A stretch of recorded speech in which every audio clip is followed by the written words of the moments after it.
Sidang khas hari ini bersetuju untuk melaksanakan Perintah Kawalan Pergerakan Bersyarat ataupun PKPB di negeri-negeri ini berkuat kuasa selama 4 minggu bermula 9 November sehingga 6 Disember 2020. Pelaksanaan PKPB ini membolehkan KKM melaksanakan saringan secara bersasar dan mengurangkan pergerakan dalam kalangan komuniti di samping untuk mengekang penularan COVID-19 di negeri-negeri ini. Jadi PKPB di seluruh negeri di Semenanjung kecuali 3 negeri, iaitu Perlis, Pahang dan Kelantan.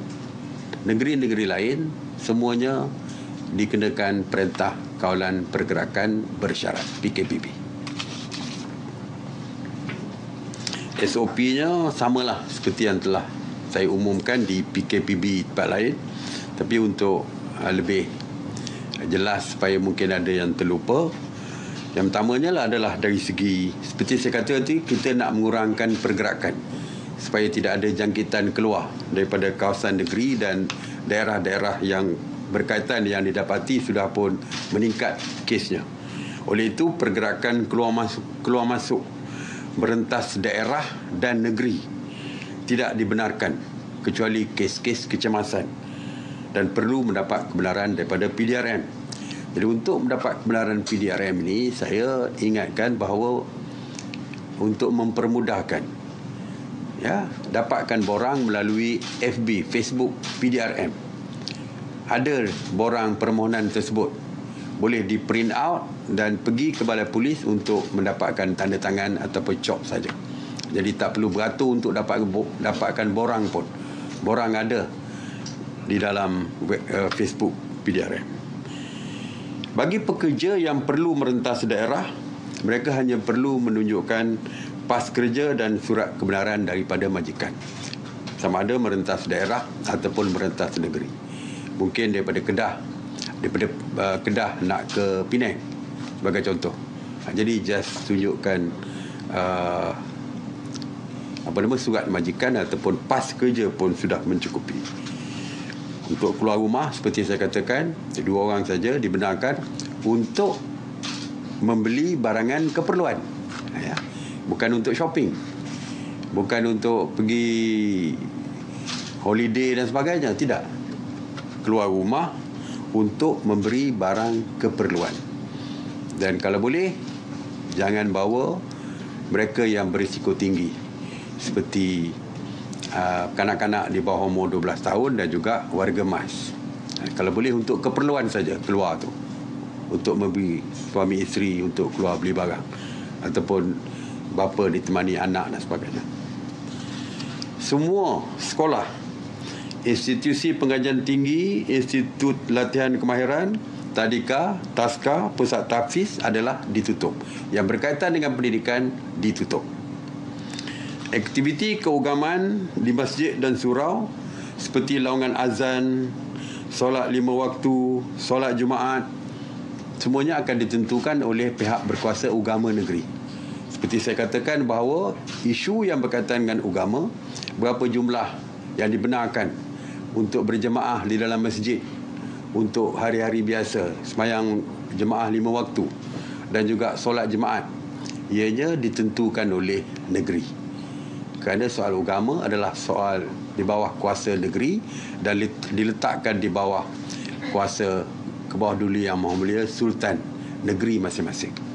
Jadi maka pihak berkuasa agama negeri lah yang akan mengumumkan berapa jumlah, apa yang boleh dilakukan dan sebagainya. Aktiviti sosial dan budaya tidak dibenarkan. Pusat-pusat hiburan tidak dibenarkan. Walaupun kegiatan ekonomi boleh beroperasi seperti biasa, mengikut SOP yang telah pun ditetapkan.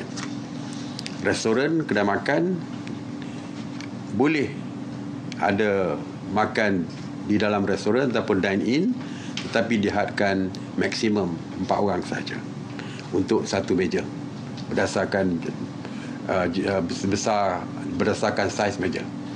2 orang hingga 4 orang.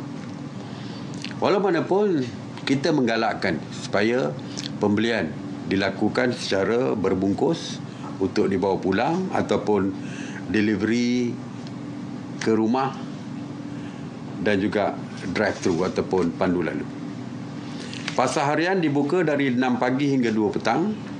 Pasar borong 4 pagi hingga 2 petang. Pasar tani 6 pagi hingga 12 tengah hari. Pasar malam bermula daripada 4 petang hingga 10 malam, tetapi mesti dikawal ketat dan diawasi oleh anggota rela. Dari segi keluar masuk, dari segi bila nak membeli barangan tu mesti ada beratur. Antara gerai dengan gerai dipisahkan dengan jarak yang telah pun ditentukan. SOP-nya telah ada waktu kita mula membuka pasar malam, pasar tani dan sebagainya. Operasi stesen minyak daripada 6 pagi hingga 10 malam. Walaupun di highway dibuka selama 24 jam. Pengangkutan awam seperti bas henti-henti, bas ekspres, LRT, teksi, e-hailing dengan maksimum 2 orang dibenarkan beroperasi dari 6 pagi hingga 12.30 malam. Ini kerana industri masih dibuka, jadi mungkin ada shift malam, jadi sebab tu kita benarkan. Sektor-sektor perikanan, peladangan, pertanian, pentandakan yang berkaitan dengan makanan kita benarkan, pertanian sayur, tanam sayur dan sebagainya kita benarkan kerana untuk keperluan bahan makanan. Waktu operasi klinik dan hospital adalah 24 jam, manakala farmasi 8 pagi hingga 11 malam. Itu antara SOP-nya, dan saya percaya kalau perlukan lebih detail, banyak lagi yang saya tak boleh sebutkan di sini kerana mempunyai SOP. Setiap industri itu pun ada SOP sendiri. Jadi setiap sektor pun ada SOP sendiri. Boleh rujuk ke laman Sesawang MKN. Oleh kerana Kuala Lumpur, Putrajaya, Selangor dan Sabah akan tamat PKPB mereka, jadi apabila PKPB di seluruh Semenanjung kecuali 3 negeri tadi, maka Kuala Lumpur, wilayah Persekutuan Kuala Lumpur, Putrajaya, Selangor dan Sabah juga akan automatik disambung selama 28 hari juga.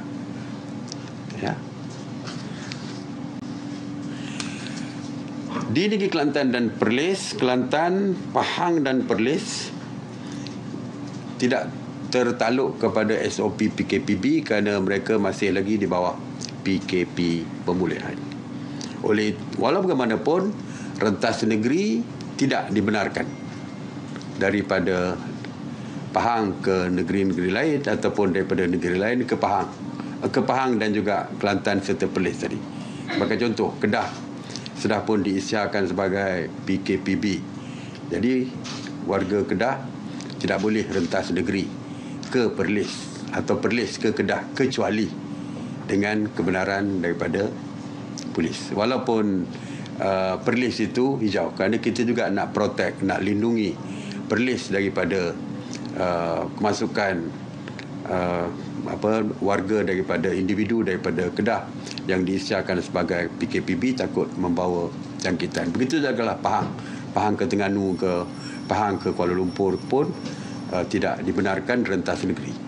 Walau bagaimanapun di negeri-negeri ini, kerana mereka bukan di bawah PKPB, rentas daerah di dalam negeri ini iaitu Pahang, Pahang, Kelantan dan Perlis ini masih dibenarkan.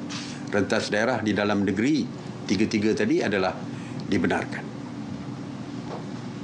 Mengenai Sarawak juga walaupun masih lagi PKPP, belum PKPB, pergerakan rentas negeri dari Semenanjung, Sabah dan Labuan ke Sarawak juga tidak dibenarkan.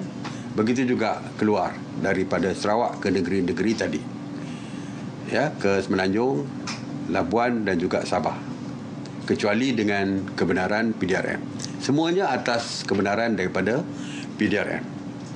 Untuk negeri Sabah, kerana masih lagi PKPP, belum lagi tidak diisytiharkan PKPB, jadi perjalanan rentas daerah di seluruh negeri Sarawak masih dibenarkan kecuali ke Kuching ataupun daripada Kuching keluar yang perlukan kebenaran.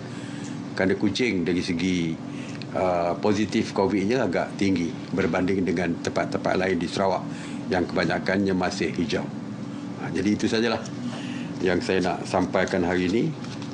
Dan saya lihat bahawa kes beberapa hari ini melebihi daripada 4 angka. Jadi saya harap kita mesti jaga diri kita, kita jaga kita untuk pastikan bahawa kita tidak terjangkit dengan COVID positif ini. Oleh itu, kita perlu amalkan kawalan kendiri, mematuhi setiap SOP yang dikeluarkan bagi menjamin keselamatan diri, keluarga dan masyarakat di sekitar kita. Okey, saya buka kepada soalan.